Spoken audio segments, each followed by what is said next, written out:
কোথা থেকে আজকে আমার ভিডিওটা আমি শুরু করব ভেবে পাচ্ছি না। 10 দিনের মাথায় হসপিটাল থেকে বাড়ি ফিরলাম। ওখানে একটা পেশেন্ট ভর্তি হয়েছে। খুব প্যাথেটিক। তার সন্তানটি মারা গেছেন, তার মেয়েটি মারা গেছেন। 7 দিন ধরে সেই মৃত সন্তানটিকে মা কোলের মধ্যে রেখেছিল। সেই আশেপাশের লোকরা উনি যে ফ্ল্যাটে বা অ্যাপার্টমেন্টে যে বসবাস করতো, একটা দুর্গন্ধ ছড়াতে থানায় ফোন করে। থানার লোক এসে মৃতদেহটি আর মাকে উদ্ধার করে ঘরটার থেকে। মৃতদেহটাকে নিয়ে একটা হসপিটালে যাওয়া হয়, বাঘাযতীন হসপিটালে। সেখান থেকে রিজেক্ট করে দেয় মাকে, যে এখানে এইভাবে রাখা যাবে না। তো আমি যে হসপিটালটায় ভর্তি হয়েছিলাম, বিজয়গড় হসপিটালে, সেখানে তাকে নিয়ে আসা হয় পুলিশ প্রোটেকশন দিয়ে। এমনকি এনজিওর লোকরাও ছিল। তো ওখানকার মাসি তো কেউ ওকে স্পর্শ করবে না, বয়স্ক ভদ্রমহিলাকে কেউ স্পর্শ করবে না। এবার নাইটিটা খোলানোর পর এবার তো তার তো একটা জামা দরকার নাইটিটা পরানোর পর। তো সেই সময় আমার মা আমার সাথে ছিল। মা গিয়ে তার নাইটিটি ছাড়ায়। কেউ এত দুর্গন্ধ, কেউ ঘেঁচছে না। ওখানে যে মাসি আছে, আয়া মাসি আছে, সেও ঘেঁচছে না। এতদিন ধরে একটা যে মৃত মরে গেছে সেই বাচ্চাটাকে নিয়ে মা কোলের মধ্যে বসেছিল। একটা তো দুর্গন্ধ হয়, পচন ধরে শরীরে। তারপর নাইটিটি ছাড়ানো হয়। আমার একটা নাইটি ছিল, তাকে দেওয়া হয়। তারপর আয়া মাসিটা তারপর তার কাছে আসে। তার আগে পর্যন্ত কেউ আসেনি। এত দুর্গন্ধ, বুঝেছেন তো? দেখুন, মাটির কত বয়স, মেয়েটি বিয়ে হয়নি। মেয়েটি হয়তো অসুস্থ ছিল, মার কোলের মধ্যেই হয়তো মেয়েটির প্রাণ গেছে। মা সেটা বুঝতে পারে। মেয়ে ঘুমাচ্ছে, তার মাথায় কোনো কাজ করেনি।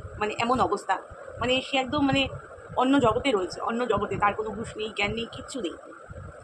যাই হোক, সেভাবে নিয়ে আসলো। খাওয়া দাওয়া তো তিনি করেনি ওই কদিন ধরে। তার মধ্যে কমজোরি আছে, শরীর দুর্বল। সেই দিদাটার খুব ভালো অবস্থা। তার সোনার কানের দুল, হাতে সোনার চুড়ি, পেনশন পায়। বড় হয়তো ভালো র্যাঙ্কে কাজ করতো, পেনশন পায়।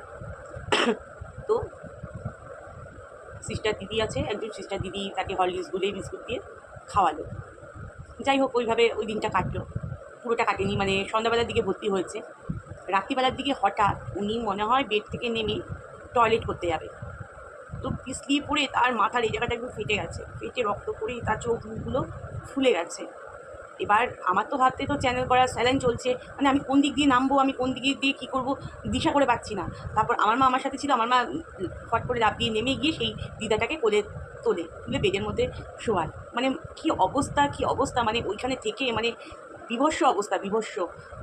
যেগুলো আমি চোখের সামনে দেখতে পারি না, আমার কষ্ট হয়। আমার চোখের সামনে যেন সেগুলোই বেশি করে আমার চোখের সামনে আসে। আমার ছুটি হবার এখনও কথা ছিল না। আমাকে ছুটি দিয়ে নিয়ে আসা হয়েছে। আমাকে আরও কয়েকদিন রাখতো না। এখনও আমার ট্রিটমেন্টে পুরোপুরি হয়নি। এখনও অনেক কিছু বাকি আছে আমার ট্রিটমেন্টে। আজকে যেমন ব্লাড দিয়ে আসলাম, কালকে আবার ব্লাড দিতে যাব। প্রত্যেকটা হসপিটালে প্রত্যেকটা পদক্ষেপে না আমার সাথে ঝগড়া বেঁধে যাচ্ছিল। মুখ খুলছিলাম তো অনেক কিছুতে, তাই ঝগড়া বেঁধে যাচ্ছিল। অনেক কিছুতে অনেকের পছন্দ হচ্ছিল না, খুব ঝগড়া হচ্ছিল। প্রত্যেক কটা জিনিস নিয়ে ঝগড়া। যেমন হসপিটালে খাওয়া দাওয়ার দিক দিয়ে বলি, সকালবেলায় 2 পিস রুটি, একটা কলা, একটা ডিম আর দুধ নামেই দুধ। ওইটার মধ্যে দুধের কোনো বংশ নেই, পুরো জল মিশানো। ওখানে যে সকালবেলা টিফিন হতো, না আমি ব্রেড খেতাম, না আমি কলা খেতাম, না আমি ডিম খেতাম, আর দুধ আমি কোনো জীবনে খাই না। হয়তো ছোটোবেলায় খেয়েছি, তা বড় বয়সে আমি দুধ অত পছন্দ করি না। যাই হোক, এবার দুপুরবেলার খাবারের কথায় আসি। দুপুরবেলায় খাবার দেবে, একটা থালার মধ্যে দেবে। থালার মধ্যে হচ্ছে তরকারি, যা যা রান্না হয় সামগ্রী একবারে দেবে। আমি তো ওরকম খাবার খেতে নারাজ। আর তাছাড়াও আমি হসপিটালের খাবার খাই না, বাড়ির খাবারই আমারকে দেওয়া হয়। আমি ওরকম জাবর খাবার কেন খাবো? আমি যদি তোমাকে কন্টেনার দিই, সেই কন্টেনারের মধ্যেই তোমাকে খাবার দিতে হবে। আমি তো তোমার থেকে বেশি পরিমাণে খাবার চাইছি না। যেটুকুনি তুমি তোমাদের পেশেন্টকে খাবার দেবে, সেইটুকুনি পরিমাণেই তোমরা খাবারটা দাও। না, কন্টেনারে দেবে না। এই নিয়ে হলো আমার প্রতিবাদ, এই নিয়ে হলো আমার অশান্তি। কেন দেবে না?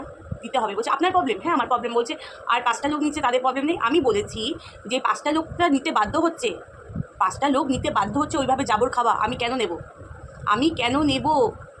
আমি ওইভাবে খাবার কেন নেব? আমরা কি গরু? জাবর খাবো? জাবরা একবারে জাবলার মতো সব খাবার দিয়ে দেয়, সেই জাবরা খাবার খাবো? এই নিয়ে চললো কয়েকটা দিন অশান্তি। তারপর না, হসপিটালে অর্ধেক ফ্যান খারাপ, ভেন্টিলেশন নেই, গরমে মনে হচ্ছে আগুনের গোলা গায়ের ওপর পড়ছে, আগুনের গোলা। কোনো কিছু ফ্যানগুলো ঠিক করবে তারও কোনো নেই। রাত্রিবেলা করে আমি পায়চারি করি, বেরিয়ে গিয়ে এখানে ওখানে যাই। তো ওখানে আমি ওই গার্ডরা ডিউটি করছি, তো গার্ডরা ঘুমাচ্ছে, ওখানটা বসেছি। গার্ডের সাথে আমার ঝগড়া লেগে গেছে, বিশাল বড় ঝগড়া লেগে গেছে। আমার বক্তব্য, যখন ওখানটা টেবিলটা ফাঁকা, আমি ওখানটা বসেছি, তার ডিউটির সময় তাহলে আপনারা ঘুমাচ্ছেন কেন? আপনাদের তো জেগে থাকার কথা না, আপনারা ঘুমাচ্ছেন কেন? এই নিয়ে প্রচুর অশান্তি, প্রচুর প্রতিবাদ। আমি এগুলো মানতে পারি না। আমি অন্যায় জিনিসটা আমি মানতেই পারি না। আমাকে বাড়ির লোক বলছে চুপ থাকো, চুপ থাকো। চুপ আমি থাকতে পারি না। কেন চুপ থাকবো? কেন চুপ থাকবো? ওখানকার মাসি যারা রেখেছে, একটা পেশেন্টকে খাওয়াচ্ছে, আর একদিকে ওই হাত না ধুয়ে আরেকটা পেশেন্টকে খাওয়াচ্ছে। কেন? তার যে মানে অসুখ ওইখানে চলে যাবে, ওর অসুখ এখানে চলে আসবে, ব্যাকটেরিয়া ছড়াবে। এগুলো বলতে গেলেই, প্রতিবাদ করতে গেলেই তখন আমি খারাপ, বাড়ির লোকের কাছেও খারাপ। কেন বলছো? কেউ কিছু বলছে না, তুমি কেন বলছো? আমি এগুলো একদম নিতে পারি না। আমার গা কিনকিন কিনকিন করে, গিন করে আমার গা। এখনো পর্যন্ত আমার ভর্তি থাকার কথা। দেখুন, চতুর্দিকে সুই ফুটিয়েছে, এইখানটায় ফোলা, তারপরে এই জায়গাটা পুরো নীল হয়ে রয়েছে। দেখুন, এই জায়গাটা পুরো নীল হয়ে রয়েছে, এই হাত ফোলা, চতুর্দিকে ফুটিয়েছে। ভেন খুঁজে পাচ্ছে না, কি করবে আর। এই হচ্ছে কাহিনী, এই হচ্ছে হসপিটালের ব্যাপার। বলছে সবাই চিঠি লেখো। দেখি কতদূর কী করা যায় না করা যায়। মানে পেশেন্টদের প্রতি মানে কোনো কেয়ার নেই। বাড়ির লোক ভর্তি করিয়ে দিয়ে যাচ্ছে, তো যাচ্ছে, পেশেন্ট জ্বরে পুড়ে যাচ্ছে, বাড়ির লোকের এসে কোনো খবর। কেমন একটা জগৎ ওখানে, কেমন একটা যেন জগৎ। ওই স্যালাইনে হাত দিয়ে, ওই পাশে একটা আছে, দেখবেন আমি একটা শর্টে ছেড়েছি, ওই দিদাটা হচ্ছে ছোটো শর্ট হাইট, ওনার খাটে উঠতে অসুবিধা হয়। ও দিদি আমাকে একটু তুলে দিয়ে যাও। আমার হাতে চ্যানেল, 2 হাতে চ্যানেল, তুলছি।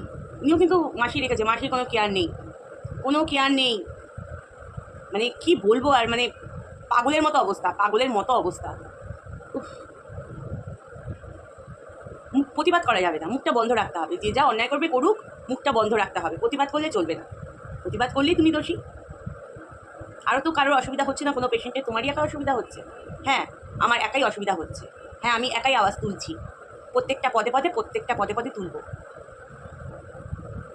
খালি চুপ থাকো আর